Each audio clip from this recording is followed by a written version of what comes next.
encontrando-se numa caverna, é óbvio que nós estamos falando de um momento existencial muito doloroso e intenso.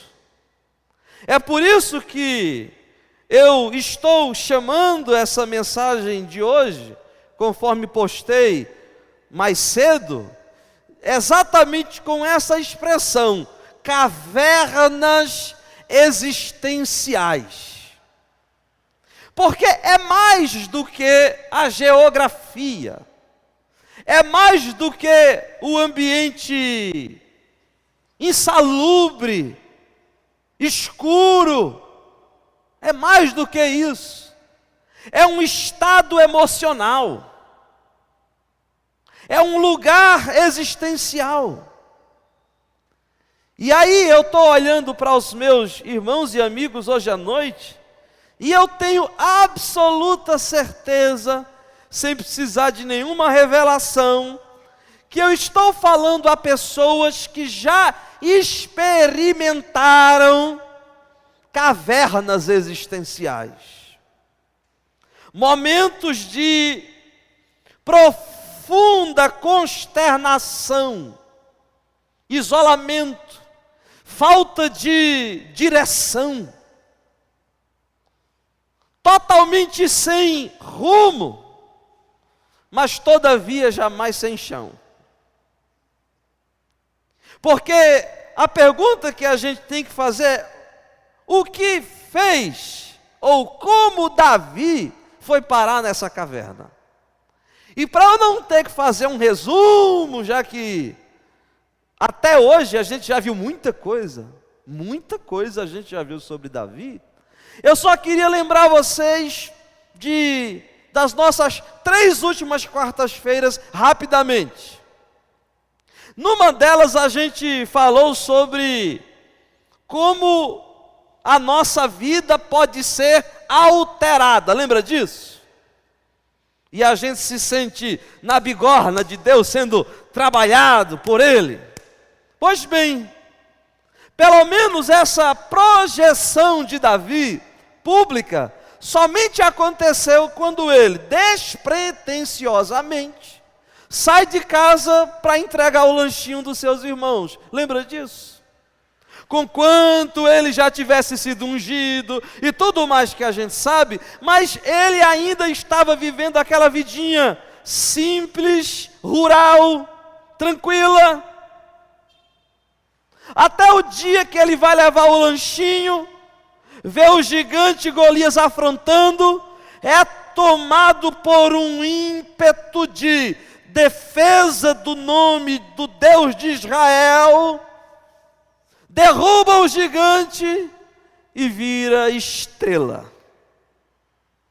E quando ele vira estrela, ele atrai tanto o gosto prazeroso do povo, como também atrai a inveja do adoecido Saul, pelo que a vida dele foi alterada radicalmente. O processo de ciúme, de inveja, de sentimentos de destruição e de vontade de morte que se apoderou de Saul, fez com que, a gente já viu isso numa outra quarta-feira, Davi perdesse algumas coisas. Perdeu. E eu falei aqui como lidar com as perdas, mas prosseguir com fé. Porque ele perdeu primeiro o posto de comandante maior do exército de Saul, sendo rebaixado à categoria de general de 1000. Mas conquanto Saul tivesse com isso intencionado a derrocada de Davi, foi o contrário. Aqueles 1000 soldados eram invejados por todos os outros soldados, porque todo mundo queria ser liderado por Davi, que entrava e saía, e tudo para o qual ele se virava para fazer era bem sucedido. Depois ele perdeu a chance de iniciar uma vida familiar razoavelmente normal para os padrões da época. A começar de um casamento que nunca aconteceu, que foi aquele da filha de Saul que ele prometeu, e depois de um casamento que foi contaminado por o ódio, pela inveja e pelo ciúme, conquanto houvesse em Mical um sentimento verdadeiro por Davi. Vocês lembram disso? E depois daquela trama horrorosa, em que a própria Mical vai bolar a fuga de Davi, aquele casamento se destrói, se esfacela, e a própria Mical posteriormente é dada em casamento a outro homem. Veja que Davi vai vendo o seu mundo se desabar ao seu redor. Aí quarta-feira passada, nesse processo de fuga, já que ele saiu da casa de Mical fugido, posto que os homens de Saul estavam à espreita, ele começa a partir sem rumo. Mas eu disse que jamais ele partiu sem o chão da graça de Deus. A primeira imagem que Davi veio em mente foi fugir para Samuel, lembra disso? Lá em Ramá, onde havia uma espécie de escola de profetas. E sem rumo ele encontra Samuel, mas não sem chão. O chão de Samuel e o chão da escola dos profetas em Ramá lhe é a sua caverna de Adulão naquela hora. Mas Saul descobre, manda um grupo de mensageiros. E quando os mensageiros vão, o que é que acontece? Uma experiência mística e de êxtase, são tomados pelo Espírito e começam a profetizarem. Aí Saul diz: eu vou mandar outra equipe. Vai outra equipe do mesmo jeito. A terceira equipe no reteté também. Aí Saul disse: eu mesmo vou. E quando vai, fica do mesmo jeito, profetizando pelo Espírito, ainda que esse carisma não viesse acompanhado de caráter. Mas Davi tem que mais uma vez fugir. E ele foge. E o próximo lugar que ele vai é onde estão os sacerdotes. Porque é como se houvesse uma fuga com uma ordem lógica, já que a gente viu que ele também vai até Jonatas, e tem aquele episódio do dia da festa da lua nova, e aquele acordo feito das flechas lançadas. E quando se sabe que Saul quer matar de fato Davi, então Jonatas manda o flecheiro lançar 3 flechas, a gente lembra disso. E o acordo era: se eu disser, vai mais para lá, é porque tu tem que correr mesmo. E isso aconteceu. Quem tiver perdido no que eu estou dizendo, vai depois lá no YouTube, procura as mensagens que vai estar lá gravadas, você vai ouvir. Aí ele vai até o sacerdote Aimeleque. E lá a gente aprendeu que o que é sagrado não são os rituais, o que é sagrado não são objetos, o que é sagrado não é esse púlpito, não é nada. O que é sagrado é gente, é vida humana. E é por isso que, por causa da vida humana, ele, Davi, come do pão sagrado que só sacerdotes podiam comer. E ainda leva a espada com a qual ele matou Golias, sob uma sequência de inverdades e de mentiras ditas ao próprio sacerdote, mas pela preservação da própria vida humana, porque nós precisamos entender de uma vez por toda que vida humana é mais importante do que códigos morais. E depois que ele sai do sacerdote Aimeleque, ele vai então para o rei de Aques. E quando ele chega lá, no rei de Aques, um dos seus servos dizem: não é este Davi que as mulherzinhas ficavam cantando lá, Davi venceu os seus 10 milhares? E Davi fica morrendo de medo de descobrirem que ele é ele. E aí ele tem uma ideia, e a ideia é: o único jeito é eu ficar doido. Eu estou vendo os irmãos se abanando, se quiser pode ligar aí os ventiladores. Aqui não é a caverna de Adulão não, viu? Não dá para ligar. E naquele instante, o que é que faz Davi? Ele se finge de louco. E se agarra às pilastras, lembra disso? E fica babando. E o rei de Arque chega e diz assim: já tem pouco doido aqui para vocês me trazerem mais um? E aí ele foge mais uma vez. Depois de ter passado por Samuel, por Jonatas, pelo sacerdote Aimeleque, pelo rei de Aques, sem rumo, mas não sem chão, não tendo mais para onde ir, só sobra a Davi uma caverna. A caverna de Adulão. O lugar de refúgio. Quem já entrou em cavernas existenciais, talvez saibam com mais propriedade o que é que se sente ali naquele lugar. Quando você se sente traído, quando parece que roubaram a sua vida, quando parece que o mundo está contra você, quando você se sente absolutamente impotente de qualquer coisa. Há muitas, mas muitas experiências dessas na Bíblia. Por exemplo, Elias é um profeta que chegou a pedir a morte numa caverna.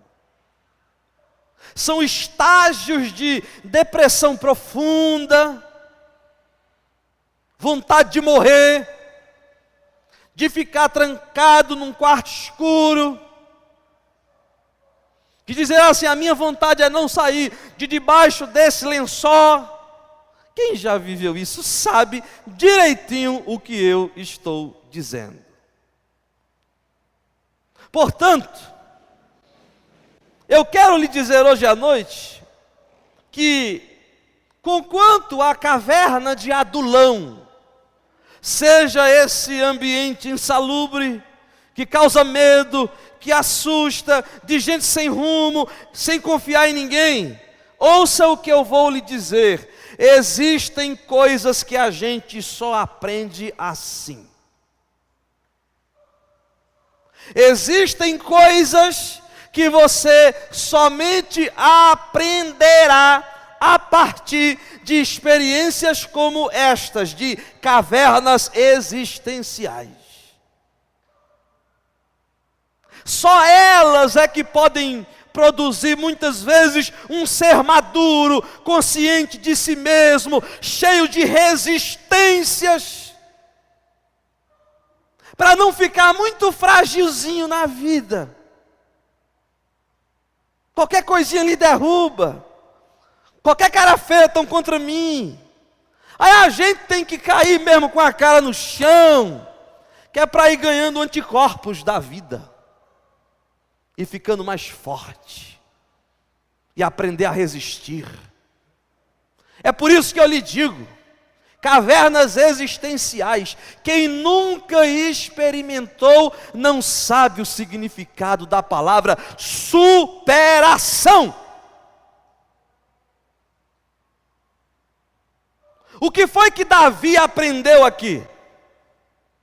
Quais as coisas que foram impressas na alma de Davi durante este período cavernoso? Que, diga-se de passagem, não é o ideal de existência. É um necessário ambiente de amadurecimento. Uma pessoa que diz: ah, pastor, eu só gosto da vida quando ela é bem difícil, eu gosto mesmo de sofrer. Eu quero recomendar a você alguns médicos, psicólogos, tem até alguns aqui. Mas é saúde para a nossa alma. Certos processos que quebram, que vão quebrando as nossas infantilidades, as nossas imaturidades, o nosso olhar muito abobalhado para a vida, Porque tem muita gente boba mesmo. Boba, gente boba. Feito alguns meses atrás, surgiu um vídeo não, no jornal mesmo, onde um rapazinho num carro importado, parece-me que nos choca com outro carro e faz uma algazarra, desce, quebra o cara, porque diz que quebrou o meu retrovisorzinho. Meu retrovisorzinho. Quebrou o meu retrovisorzinho. Você não podia ter feito isso. É disso que eu estou falando. É de gente que resiste. É de gente que sabe dar valor à vida, que não fica colocando na balança da existência tolices. Por isso que nós precisamos desses processos de quebrantamento da alma, desses processos de frustração, desses processos de desilusão, que eu já digo que é a melhor coisa que acontece na vida de uma pessoa, é a desilusão, porque o indivíduo deixa de ficar iludido. Tem gente que diz a desilusão é ruim, não, é bom, livrou você de uma ilusão. O que é que a gente aprende aqui? Primeira coisa, olhando assim rapidamente, o versículo 1 diz assim: Davi, sozinho, sem mais ninguém, retirou-se dali onde? Lá onde ele estava com o rei de Aques. Saindo dali, se refugiou sozinho na caverna de Adulão. A primeira coisa é que cavernas existenciais são ambientes onde a gente tem a oportunidade de termos um encontro com nós mesmos. A gente se acha. Existem algumas solitudes, alguns desertos que são muito bons para a gente. Até Jesus, antes de iniciar o seu ministério, o que é que ele faz? Fica 40 dias e 40 noites no deserto. E a coisa mais comum nos evangelhos é, logo cedinho da manhã, dizer que Jesus está descendo de algum monte, que está saindo de um ambiente de secretude. Porque se a gente não tiver cuidado, no corre-corre da vida, na luta da vida, e a gente se acorda já com um monte de coisa na cabeça, já se acorda num pulo na cama, pensando no que vai fazer, que acordou em cima da hora, e passa o dia todinho naquela agonia. Aí quando chega de noite assim, em casa, ainda vai gastar uma hora no tablet, no celular, sei lá no que for, aí de repente o sono vem e ele desaba. Aí no outro dia, acorda, do mesmo jeito, e essa rotina extenuante vai fazer a sua alma pedir para você parar. Não dá, não tem ser humano que resista. Por isso que quando a gente entra em certas cavernas existenciais, é um tempo da gente refletir. Que é uma caverna que faz mais a gente refletir do que a cama de um hospital? Meu Deus! Ali você pensa na vida, tá você. Você chega a hora que você se cansa de conversar com você mesmo. Tá bom já? Cansei de dialogar com mim mesmo. Mas isso é muito importante. Durante esse processo de solitude, é onde nós mais produzimos coisas boas para nós mesmos. Já percebeu isso? É onde a gente mais produz discernimento, onde a gente abre o olho, acorda para certas coisas. Por exemplo, nesse processo de solitude, Davi produziu um salmo extraordinário. Abra rapidamente, porque a gente tem 3 salmos para ver hoje, mas rapidamente abra no Salmo 142. Só para a gente passar rapidamente, Salmo 142. No telão não vai aparecer, mas na sua Bíblia vai ter. Olha o títulozinho, como eu estou sempre fazendo a conexão. porque não é arbitrário a escolha desse salmo. Olha o títulozinho do Salmo 142 que diz assim: oração que fez quando estava aonde? Na caverna. É bom. Lembra de Jonas no ventre do peixe? São lugares. Lembra de Elias na própria caverna? Moisés no monte? São lugares onde a gente se desconecta da realidade e passa a se alimentar e a comer daquele pão que Jesus já afirmou, que não é só de pão que vive o homem, mas de toda a palavra que procede da boca de Deus. É preciso. Por isso que você é testemunha, você sabe que foi nos períodos de maiores tribulações que você mais se achegou a Deus, ou não foi? Olha a oração de Davi: ao Senhor ergo a minha voz e clamo. Com a minha voz suplico ao Senhor, derramo perante Ele a minha queixa, porque a gente tem essa graça de poder dizer aonde dói. Ao Senhor e à sua presença eu exponho, eu me abro, eu me escancaro e mostro a minha tribulação. Está vendo que oração é essa? Quando dentro de mim me esmurece o espírito, eu não tenho vontade de viver, eu não tenho vontade de fazer nada, minha vontade é de desistir. Todavia, tu conheces a minha vereda, no caminho em que ando, que me oculta uma armadilha. Olha à minha direita e vê, pois não há quem me reconheça, nenhum lugar de refúgio, ninguém que por mim se interesse. Já viveu isso? Não sabia Davi que as mãos do Todo-Poderoso jamais deixaram de sobre ele estar estendidas. Por isso que ele diz: a ti clamo, Senhor, e digo, tu és o meu, o quê? Sabe o que é que ele está dizendo? Tu és a minha caverna de Adulão. Tu és a minha caverna de Adulão.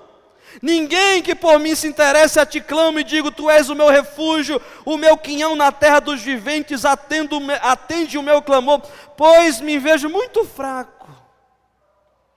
Livra-me dos meus perseguidores, porque são mais fortes do que eu. Isso aqui é saudável. Isso é saúde. A melhor coisa para um indivíduo que anda de cerviz altiva e acha que ninguém passa por cima dele, é ser quebrado na vida. E aí ele passa a dizer: tira a minha alma do cárcere, para que eu dê graças ao teu nome. Os justos me rodearão quando me fizeres esse bem. Essa é a oração de quem está na caverna. Agora, se você pensa, existe alguma coisa ruim que pode piorar? Geralmente é assim. Não há nada ruim que não possa piorar. Porque há solidões que são totalmente desejadas. Não tem solidão que a gente diz assim: eu desejo, eu quero ficar um tempo só. E há solidões indesejadas. No caso das solidões desejadas, meu Deus, quando chega um para importunar é uma desgraça. Pois a caverna de Adulão estava lá, de repente quem chega? Versículo 1, diz assim: dali retirou-se Davi e se refugiou na caverna de Adulão. Quando ouviram isso, seus irmãos e toda a casa de seu pai desceram ali para ter com ele. A gente já viu, né, que a família de Davi não era lá essas coisas. A gente já viu que a família de Davi não tratava Davi como um rei. E o que é que a reca toda de mala e cuia resolve bater na porta, se é que tivesse, da caverna de Adulão e dizer: chegamos! A mãe, o pai, os irmãos, o cachorro, chegou todo mundo. Não, eles não foram porque estavam com saudade de Davi. A única explicação plausível para a ida da família de Davi até a caverna de Adulão é uma só. É que ser parente de Davi tornou-se algo muito perigoso. De modo que o parentesco com Davi se tornara para aquela família um motivo de esconderijo.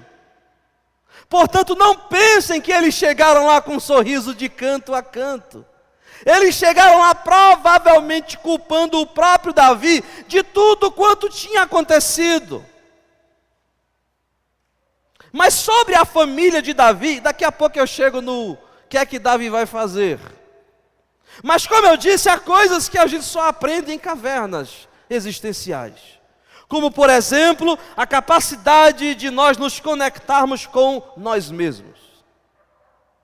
Segunda coisa que facilmente se percebe é que nesses momentos de cavernas existenciais, uma coisa que notadamente ocorre é identificação com aquele que sofre igual. A identificação na dor. Por exemplo, uma mulher que é traída e se divorcia em função de uma traição, pode perceber que ela muitas vezes consegue uma conexão com outra que passou pela mesma experiência. E não há nada de assombroso nisso. Há apenas uma identificação de alguém que sabe o que o outro está sentindo. Isso é empatia. É com dor sentir a dor do outro. E aí Davi, que era fugitivo, o que se diz no versículo 2 é o seguinte: ajuntaram-se a ele. Irmão, esse versículo 2 é extraordinário. E chega a ser engraçado também. Ajuntaram-se a ele, então, o momento de solidão vai dar lugar à casa cheia. Primeiro a família chegou, e agora começou a chegar um por um. É Davi que está aqui nessa caverna, é? Opa, eu vou me chegando e vou ficando também. Aí daqui a pouco chegou outro. Ó, meu amigo disse que Davi estava aqui. É verdade, é verdade. E chega mais um. E daqui a pouco chega um grupo de 10. E um grupo de 15. E a caverna vai ficando cheia. E barulho de gente. A questão é só uma. Quem é essa galera que chegou? Olha a descrição dos novos amigos de Davi. Mas um cara que estava acostumado a cuidar de ovelha sozinho, ouvindo o barulho da mata e o mugido dos bois não, né, das ovelhas, o berro das ovelhas, o silêncio do vento. Davi era um poeta, a gente sabe que ele era um poeta, né? Daqui a pouco tem 400 marmanjos conversando lá dentro, mas só que não eram de fina estirpe. O nível era exatamente esse aqui, ó. Ajuntaram-se a ele, primeiro, todos os homens que se achavam em... Todos os apertados foram para lá. De modo que não dava nem para olhar do lado para pedir socorro, porque cada um era mais apertado do que o outro. Depois, diz assim, e todo homem o quê? Endividado, piorou. Um lícito pedindo dinheiro para outro. A conversa era assim: qual é o tamanho da tua dívida? Todo mundo devendo. Era a caverna de Adulão do SPC. Serasa. Todo mundo devendo. Aí diz mais ainda, não era só isso não. E todos os amargurados de... Se fosse devedor, eu já ia dizer uma palavra meio forte. Se fosse devedor, mais feliz. Porque tem um povo que deve é feliz, né? Você ri, mas você sabe que tem, né? É aquele que diz assim: devo, não nego, pago, quando? Com alegria. Mas aqui não. Apertado. devendo e de espírito, meu Deus do céu. O que é isso? O que é isso? Eu só queria que você entendesse uma coisa. Não se surpreenda, jamais, de encontrar Deus nos lugares mais inesperados. Pois é no meio dessa gente toda troncha, com perdão da palavra, todos lascados, que Deus está presente. Porque muitas vezes Deus não se acha nos palácios dos Saús, mas nas cavernas dos Davis. Por isso que eu disse que essa é uma ilustração muito bonita do Evangelho da graça de Deus. Porque quando Deus se fez carne, onde é que se encontrava Deus? Não era nas reuniões da liderança sinagogal, não foi nos banquetes de Herodes, nem no palácio de Pilatos. Sobre ele foi dito: é amigo de prostitutas e de pecadores. Por isso que é preciso que a gente reprocesse os conceitos e preconceitos que a gente tem de achar que Deus está no lugar bonitinho, todo mundo arrumadinho, de gravatinha borboleta, cantando no coral, todo mundo igualzinho. E às vezes cheio de hipocrisia, de maledicência, de inverdade. Pelo menos está todo mundo devendo e ninguém se nega. Todo mundo está devendo. Existe verdade. Se estão com o espírito amargurado, ninguém está forçando sorriso para fazer média com ninguém. Estão com o espírito amargurado, porque Deus está aonde existe verdade nua da alma.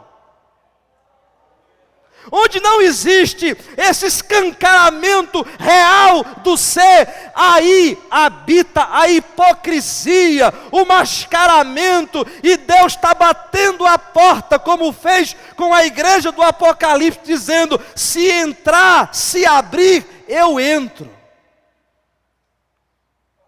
E é muitas vezes nesses antros da terra que você muitas vezes e muitas pessoas fazem aquele juízo perverso, porque você entende, e muitos entendem que Deus está aonde existe uma geografia limpinha, bonitinha, todo mundo eticamente e moralmente andando como robôs ou soldadinhos de chumbo, e muitas vezes Deus está longe.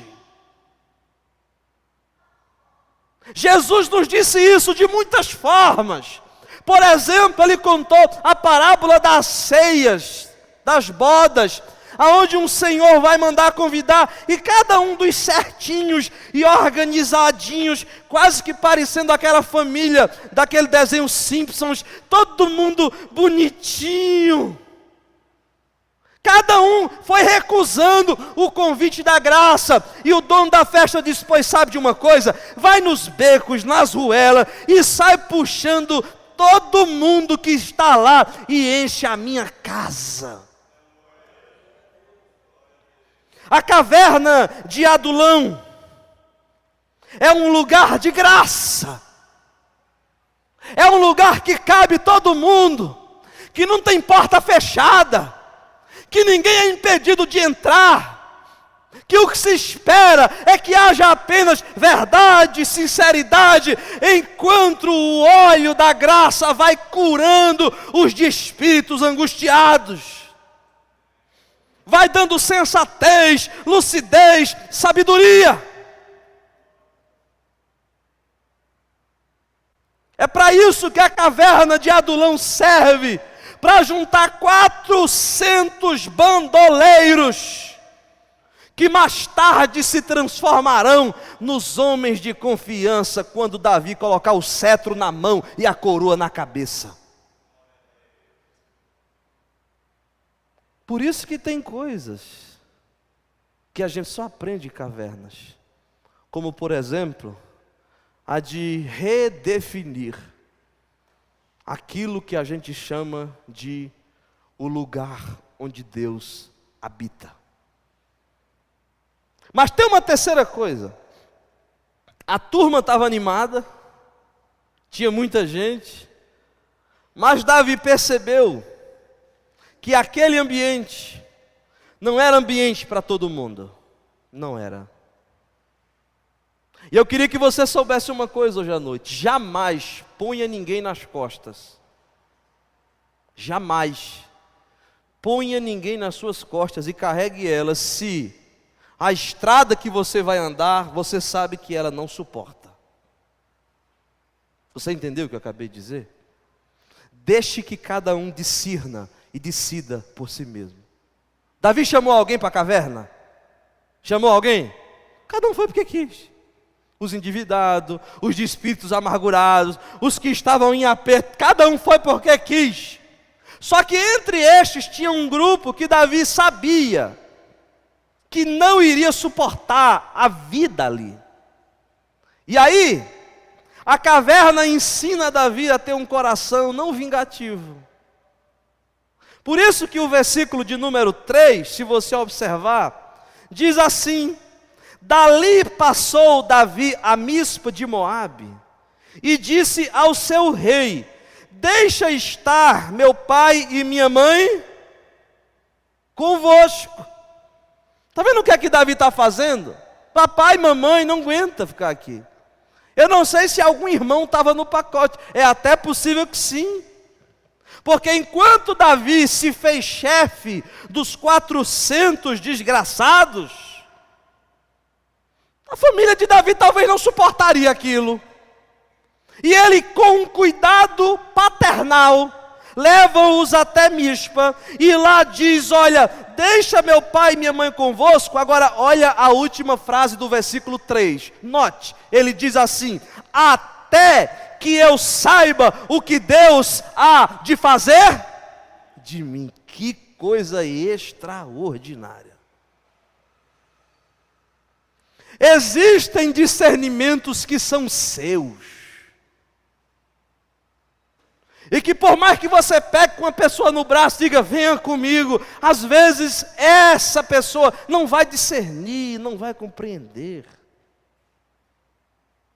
Davi estava dizendo: esse negócio é comigo. Eu é quem tenho que entender o que Deus quer fazer comigo. Eles não vão compreender. Eles não vão suportar. No ambiente religioso tem muito disso. Às vezes existem lugares onde o nível de alienação é tão grande que uma pessoa desperta e acorda, e por mais que ele tente, às vezes não dá mais para caminhar, porque a consciência já foi para longe. Davi está falando disso. Eu ainda estou num processo de entendimento, o que é que Deus quer comigo, por uma razão simples. Cavernas existenciais tais quais a de Adulão são lugares aonde a gente tem discernimento do que Deus quer conosco. A gente vai entendendo, a gente vai compreendendo a vocação, vai compreendendo que às vezes é hora de abraçar, mas às vezes é hora de deixar de abraçar. Vai compreendendo que aquelas amizades que foi feito juros de eternidade, às vezes não dá mais para continuar. Vai compreendendo que existem pessoas que são aquelas de sentar e comer aquela ceia maravilhosa, mas existem outras pessoas que vai ser apenas do saudar de longe. Vai entendendo que existem vínculos que têm que se fortalecer e outros que têm que se afrouxando aos poucos. porque Davi está dizendo: eu estou ainda entendendo o que Deus quer de mim, e o que Deus quer de mim diz respeito a mim, e eu não posso penalizar ninguém por causa de uma consciência que eu possuo. Dito isto, e uma vez que esse cenário nos está proposto e nos está apresentado, dos 400 homens de Davi, estes todos que estavam em situações degradáveis, tendo Davi posto a sua família em segurança, porque ela não poderia suportar a consciência de vida que doravante ele teria, porque Davi sabia que a partir de agora ele se tornara chefe de 400 homens mal vistos, mal afamados, que dali para frente ia ser cacete em Davi, que fracassou na vida, que não deu para nada, que o que sobrou foi ficar sendo chefe de 400 bandidos. É isso que aconteceu. Só que Davi disse: eu vou encarar esse negócio, mas essas pessoas não vão suportar. Então deixa eu pegar elas com todo amor, com todo carinho, e colocá-las em segurança. Existem muitas relações familiares que tem que fazer isso. A pessoa às vezes é tão invasiva e estraga tanto a vida dos outros, que a melhor coisa é pegar ela: olha, está aqui, que precisar conte comigo, mas não dá para ficar tomando café, almoçando e jantando junto. E que Deus dê sabedoria a cada um a entender o que Deus quer com você. Porque às vezes é sabedoria, é discernimento, porque senão estraga a de todo mundo. Então, para não estragar a vida de todo mundo, então põe em segurança, com amor, com carinho, com zelo, sem vingança. É o que Davi fez aqui, você está vendo? Não é nada contra o pai, não é nada contra a mãe, é só o discernimento que pai e mãe não dava para viver naquele ambiente. Então põe lá, num ambiente de segurança, não dá mais, não dá para caminhar. Uma vez que a gente entendeu como é que está Davi, a gente vai precisar, na continuidade desse capítulo, fazer a pergunta: enquanto isso, onde está Saul? Durante esse processo, aonde anda e por onde viaja a loucura de Saul? E aí eu preciso lhe dizer que há duas coisas que a gente vai falar aqui agora que são cruciais. Por quê? Porque Davi era o cara que, não tendo nada, tinha tudo. O que é que Davi tinha? Uma caverna. E o que é que Davi tinha? 400 endividados, em aperto e amargurado. Todavia, o Davi, que não tinha nada, meu Deus, se acordava toda manhã dizendo assim: cadê meu povo? Minha gente? Tinha nada e tinha tudo. Porque o tudo nasce daqui de dentro da gente. Enquanto Saul tinha tudo, tinha gente babando, tinha adulão mesmo, adulão. Você vai ver, Doeg é o nome do cara, eu vou dizer daqui a pouco ele. Tinha adulão, tinha gente para contar história, tinha o fuxiqueiro, tinha conforto, mas não tinha nada que satisfizesse a alma, porque estava sendo comido por um ciúme, por uma raiva. A sua existência está sendo corroída por ódio?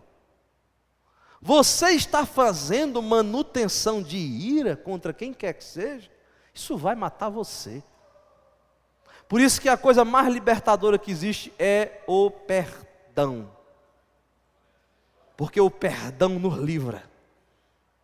Nos livra. Quem fica mantendo, não, aí todo dia eu vou lá e agoo essa planta venenosa da amargura, no fim vai descobrir que corroeu as bases da sua existência. Você acha que eu estou exagerando? Estou não. Olha para o versículo de número 5, que diz assim: porém o profeta Gade disse a Davi: Davi, não fiques neste lugar seguro. Em outras palavras, você não é homem de zona de conforto. Esse é o lugar dos teus pais. Você precisa sair e entra na terra de Judá. Possivelmente o profeta Gade está tentando como que empurrar Davi para um confronto. E Davi entra, segundo o texto. Então Davi saiu e foi para o bosque de Herete. Nesse processo alguém viu. E o verso 6 disse: ouviu Saul, note bem isso, que Davi, e a partir de agora, toda vez que você ouve falar de Davi, olha o que é que vem acompanhado: e os homens que o acompanhavam foram descobertos. Descobriram que Davi agora não está sozinho. E a continuidade do texto vai dizer: achando-se Saul em Gibeá, debaixo de um arvoredo, numa coluna, tendo na mão a sua lança e todos os seus servos com ele. Percebeu o que é ter tudo? Ele tinha tudo: sombra, segurança, servos ao redor. Mas ele não era capaz de desfrutar o que tinha, porque estava sendo comido pela raiva, pela inveja e pelo desejo de morte por Davi. E o que Saul faz é curioso. O versículo 7 disse que ele se levanta. Olha o nível da loucura. Aprenda isso. Ele olha para o povo e diz assim: ouvi, peço-vos, filhos de Benjamim. Olha o que é neurose, olha a neurose. Será que também o filho de Jessé, ele está falando de quem? Primeira coisa, o primeiro toque aqui é que psicologicamente, quando alguém está com muito ódio de outra pessoa, normalmente ela não diz o nome. Aquelazinha. Não tem essas coisas? Aquelazinha. Será que o filho de Jessé prometeu dar a vocês terras, vinhas, e vos fazer chefe de todos os milhares e chefes de centenas, para que eles tenham, para que vocês todos tenhais conspirado contra mim? Vamos parar um pouquinho aqui, vamos entender essa loucura de Saul. Você consegue perceber o extrato da alma de Saul aqui? O extrato da alma dele? Olha o que é uma pessoa comida de raiva e de inveja. Primeiro, ele acha que todo mundo é igual a ele. Ele começa a medir o outro pelo tamanho da sua régua. E aí Saul, que é um cara de barganha, que não sabe o que é amizade sincera, que não sabe o que é confiança, que não sabe o que é lealdade, que não sabe o que é amor, passa a julgar todo mundo do tamanho dele. E como ninguém disse a ele que Davi estava fugindo e sabia do paradeiro, ele se levanta e diz assim: o que é que ele ofereceu para vocês? É uma desgraça. É uma desgraça. Gente que mede a vida pela sua régua de barganha. Quanto ele lhe deu? O que é que ele prometeu a vocês? Como se não tivesse gente. E esses mesmo aqui? Ou você acha que esses 400 tinham expectativa de salário de Davi? Era um pé rapado seguindo o outro. Era um pé rapado sendo chefe de outro. Mas só que no mundo ainda existe gente que não se relaciona na base da barganha. E normalmente quando uma pessoa vem falar de outra com esse tipo de conversa, eu já sei que ela está falando dela, pensando que está falando do outro. Tem gente que conversa com você e larga o pau em alguém e ele nem percebe, bobinho, que ele está só se entregando. Só se entregando, só se entregando, porque acha que todo mundo vê a vida do mesmo tamanho que ele vê. Você percebe isso aqui em Saul? Quanto é que Davi deu a vocês? Ele prometeu o quê? Que vocês seriam chefes? Ele prometeu que vocês seriam o quê? Donos de alguma coisa? Ele prometeu o quê? Terras. Aí ele solta o veneno da angústia, dizendo: e ninguém houve que me desse aviso de que meu filho fez aliança com o filho de Jessé, também estava amargurado por causa da suposta traição de Jonatas. E nenhum dentre vós há que se doa por mim. Aí ele começa a fazer o vitimismo. Tudo que eu estou dizendo acontece. Começa a se fazer de vítima. Meu Deus, parece que eu estou vendo. Ninguém gosta de mim. Ninguém quer saber de mim.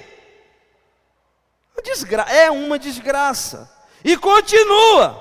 Ora, em mim participe que meu filho contra mim instigou a meu servo para me armar ciladas, como se vê nesse dia. Ele que é o algoz se faz de vítima. Irmão, Deus lhe dê sabedoria para identificar essas coisas na vida e não perder 2 segundos de conversa com gente assim. Não vale a pena. Todavia, para cada Saul doido, vai aparecer um Doeg doente. Aí você diz: o que é isso, pastor? Porque quando Saul fez esse discurso tresloucado, cheio de autoentregação de si mesmo, cheio de vitimismo, cheio de barganha, e o povo ficou só ouvindo, aí aparece umzinho, que ao invés de ser gente que promove a vida, é gente que promove a morte. Cuidado, que essa palavra hoje seja um alerta para você. Quem solta sementes como Saul soltou, está preparando o caminho fértil para promotores da morte. Sabe quem são os promotores da morte? É gente que diz assim: olha, eu nem ia te dizer, mas já que você tocou no assunto, aí a língua do veneno é 2 metros. Promotor de morte. Sabe qual é o resultado? Veja comigo o resultado. Versículo 9. Então respondeu Doeg, o edomita: para tudo. Para tudo. Antes da gente continuar, volte rapidinho, ou olhe aqui, o versículo 7 do capítulo 21, porque a gente já falou de Doeg aqui. É que foi tão rápido que você nem viu. A gente já falou dele. Sabe quem é ele? Sabe quem? Versículo 7 do capítulo 21. Quando Davi foi lá no sacerdote Aimeleque, que ele deu pão, lembra dessa história? É quase que aquela pegadinha que ninguém vê, né? E estava lá, disse, achava-se ali naquele dia um dos servos de Saul, detido perante o Senhor, cujo nome era... Volta para lá. Em outras palavras, o bicho foi solto. Só que ele foi solto da prisão física, mas permanecia aprisionado pelo ódio. E quem anda aprisionado pelo ódio, fica desejando morte. Ele estava na prisão do tabernáculo. E quem era o chefe da prisão? Sabe quem era? O sacerdote Aimeleque. E ele viu no dia que Davi comeu o pão, pegou a espada de Golias. Aí o miserável chega no versículo 9. E quando Saul está bufando o seu ódio, aí ele diz assim: então respondeu Doeg, o edomita, que também estava com os servos de Saul, e disse: vi, olha que coisa horrorosa, vi o filho de Jessé. Ele não diz Davi porque ele quer se identificar com a ira de Saul. Não está percebendo aí? Já tem um toque psicológico aqui. Quando ele diz assim, eu vi o filho de Davi, ele já está dizendo, eu tenho ódio dele igual você, eu não vou chamar ele de Davi. É um miserável, é um promotor de morte. Está assim, ó. Cuidado.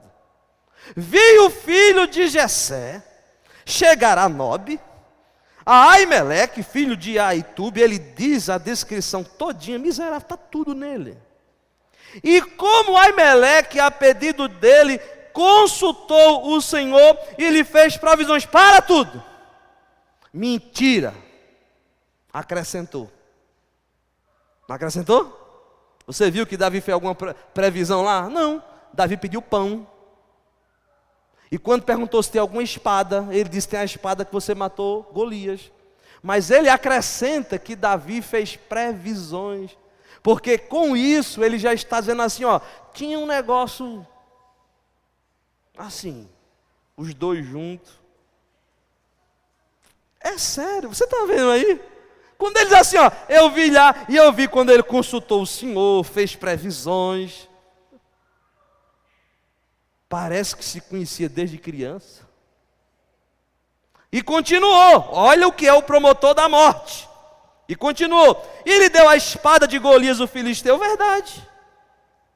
Quando o promotor da morte, Doeg, disse isso, o irado Saul, verso seguinte, disse: então o rei mandou chamar quem? Aimeleque. Era tudo que o miserável queria.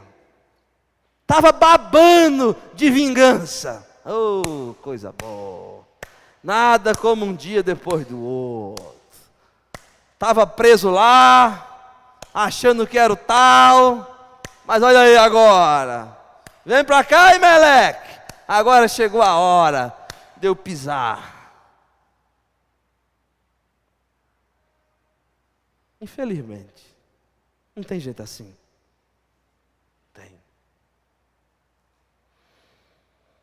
A coisa mais linda você vai ler agora, viu? Mais linda.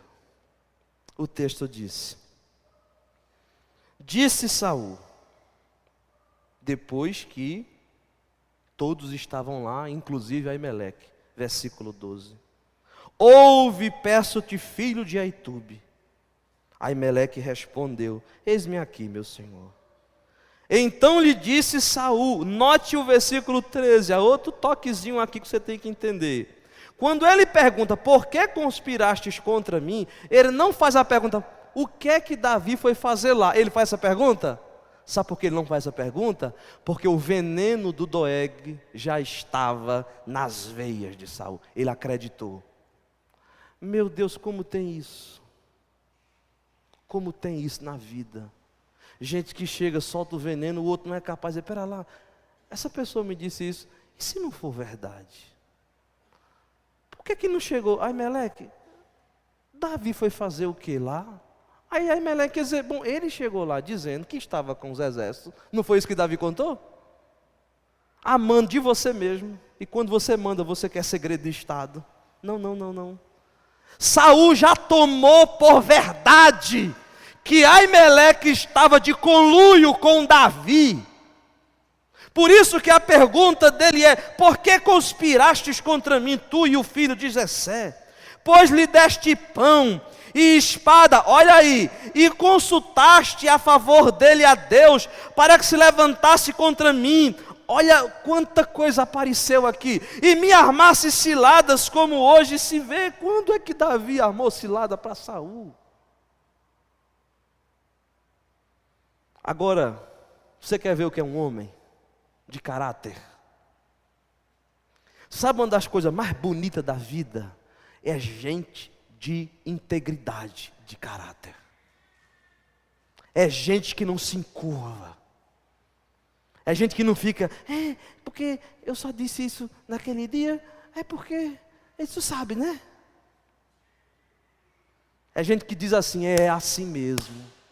É assim que é minha alma, é assim que é meu caráter. Se for todo mundo ficar contra mim, não tem problema. Eu sei em quem eu tenho crido, eu sei a integridade da minha alma. Eu não estou falando de Aimeleque, não estava batendo na porta de Saul, não. Aimeleque não estava querendo ser justiceiro. Ele foi chamado e perguntado. E quando Saul sugestionou que ele estava em conluio contra Saul em sórdida trama, olha a resposta de Aimeleque, que coisa para você grifar na Bíblia, o que é um homem falando. Ele disse assim: e quem entre todos os teus servos há tão fiel como Davi? Ele quebra o que Saul disse. Você está entendendo? Ele não vai mais se ater, é uma sabedoria. Ele não vai dizer, não, não é isso, quem te contou? Me chama para cá, quem foi que disse não? Ele vai no coração. Ele está quebrando, é o pressuposto estabelecido. E ele diz: Saul, escuta uma coisa. Não existe ninguém que seja tão fiel a ti como Davi. Este que tu dizes que te arma ciladas, que é o teu genro, para você não esquecer o vínculo de parentesco. Saiba de uma coisa: ninguém é tão honrado como Davi para com a tua casa. E tem outra coisa: acaso é de hoje que consulto a Deus em seu favor? Não era nem verdade, mas Aimeleque assume, é hoje que eu faço isso? Não. Jamais impute o rei coisa nenhuma a seu servo, nem a toda a casa de meu pai, pois o teu servo, se há alguma coisa, nada soube de tudo isso, nem muito e nem pouco. Isso é um homem falando. Aí o doido do Saul, comido de ódio e de ira, diz assim: Aimeleque, tu morrerás, tu e toda a casa do teu. Percebeu a tragédia? Só que olha uma coisa: disse o rei aos da guarda, verso 17, que estavam com ele: volvei e matai os sacerdotes do Senhor. Você está entendendo o que significa? Mata eles, porque também estão de mãos dadas com Davi. O pressuposto, depois que se crava na mente, é uma desgraça. Depois que a mentira na mente ganha raiz, é uma desgraça. Ele fica cego de ódio. Não deixe o ódio cegar você, pelo amor de Deus. Porque quando o ódio lhe cegar, tudo o que disser contra alguém, você recebe como sendo verdade. Meu Deus, como existe isso? Se cria um ódio por uma pessoa, e aquele ódio passa a ser o catalisador e o ímã de tudo o que se diz dela. Então, já não é verdade, diz uma mentira, ela acredita, ela acredita, ela acredita. Por mais que você escancar a verdade na cara, ele não suporta, porque ele só consegue enxergar pela via do ódio. Só que quando ele manda a guarda matar os sacerdotes do Senhor, o final diz assim: porém, os servos do rei, olha que coisa, não quiseram atender as mãos, não quiseram estender as mãos contra os sacerdotes do Senhor. Os próprios soldados disseram: jamais, a gente não vai fazer isso. Só que aí, quem é que está aí? O promotor da morte. Nenhum soldado tem coragem de pôr a mão, mas o texto vai nos dizer: então disse o rei ao babão.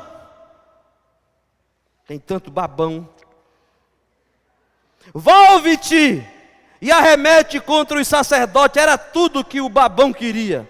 Então se virou Doeg, o edomita, arremeteu contra os sacerdotes e matou. Cumpriu a vingança que ele queria. Matou naquele dia 85 homens que vestiam estola sacerdotal de linho.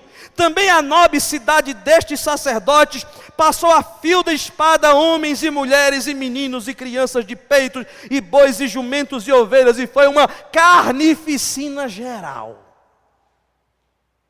Eu já estou concluindo, irmãos.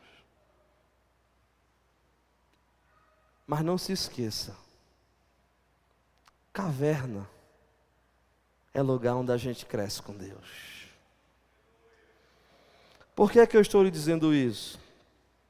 Porque eu quero encerrar dizendo a você que o sangue de Aimeleque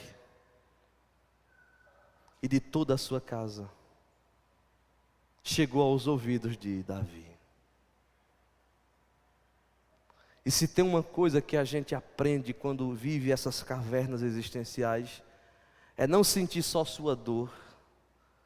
Você se torna mais sensível à dor do outro. Não se escandalizam com o que eu vou dizer, não, mas existem algumas quedas morais que melhoram algumas pessoas. Você está me entendendo? A queda em si não é boa, a queda em si traz prejuízo, mas quando o cara se levanta dali, ele se levanta com outro olhar. Ele sabe o que é estar no chão. Ele sabe o que é ter gente que ajude. Ele sabe o que é ter gente que ampara. Ele sabe o que é socorro. Ele sabe o que é levantar. Ele sabe o que é acolher. Ele se torna mais sensível. Gente muito purista na vida, às vezes é tão insensível, perverso. Pois escute, e a gente encerra agora. Porém, versículo 20, dos filhos de Emelec, filho de Atube, um só, cujo nome era Abietar, salvou-se e fugiu a Davi. E lhe anunciou, que dor, irmãos, que dor, que tinha Saul matado os sacerdotes do Senhor. Rapidamente mesmo, o Salmo 52, bem ligeirinho aí, Salmo 52. Quando Davi ouviu isso, ele deve ter se trancado num lugarzinho lá, se escondido. E o Salmo 52, na sua Bíblia vai ter uma frasezinha, sabe qual é? Diz assim: Salmo didático de Davi, quando Doeg, edomita, fez saber a Saul que Davi entrara na casa de Aimé. Viu aqui? Foi nessa ocasião. Quando Davi soube disso, aí Davi é como se estivesse escrevendo, falando para o babão. E dizendo, por que te glorias na maldade, ó homem poderoso? Você já foi injustiçado alguma vez na vida? Já pisaram em você? Assambaram na sua cara, como se diz? Já fizeram pouco caso de você? Olha o que Davi diz, mas tem uma coisa, a bondade de Deus dura para sempre. A tua língua urde planos de destruição, é promotor da morte, é uma navalha afiada, ó praticadora de enganos. Amas o mal antes que o bem, preferes mentir a falar retamente. É para Doeg que ele está falando. Ama todas as palavras devoradoras, e também para Saul, ó língua fraudulenta. Também Deus te destruirá para sempre, há de arrebatar-te, arrancar-te da tua tenda, e te extirpará da terra dos viventes, e não precisa ser uma ação de soberania, porque a própria soberania é que estabeleceu que a gente só colhe o que a gente planta.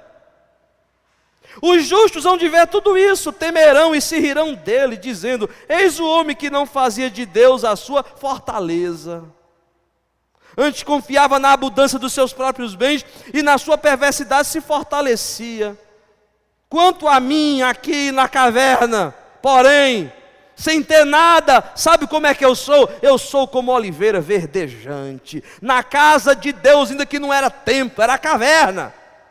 Porque eu confio na misericórdia de Deus para todo sempre, dar-te-ei graças para sempre, porque assim o fizeste na presença dos teus fiéis, esperarei no teu nome. Olha que coisa linda como termina o Salmo, porque é o quê? Bom. A desgraça pode ter se abatido sobre você, mas nunca se esqueça, Deus, acima de tudo, é bom. Finalzinho, Davi diz, bem sabia eu, verso 22, olha a dor, naquele dia, que estando ali Doeg preso, o edomita, não deixaria de dizer a Saul. Aí ele é tomado por um sentimento profundo de culpa, quem não seria? Davi diz assim, fui a causa da morte de todas as pessoas da casa de teu pai. Já sentiu assim? Olha que dor, eu fui a causa da morte.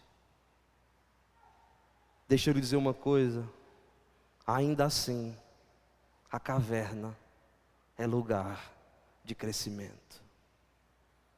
Não minimize as consequências das suas atitudes. Aqui não foi culpa de Davi, mas às vezes a gente é o promotor da morte de muita gente.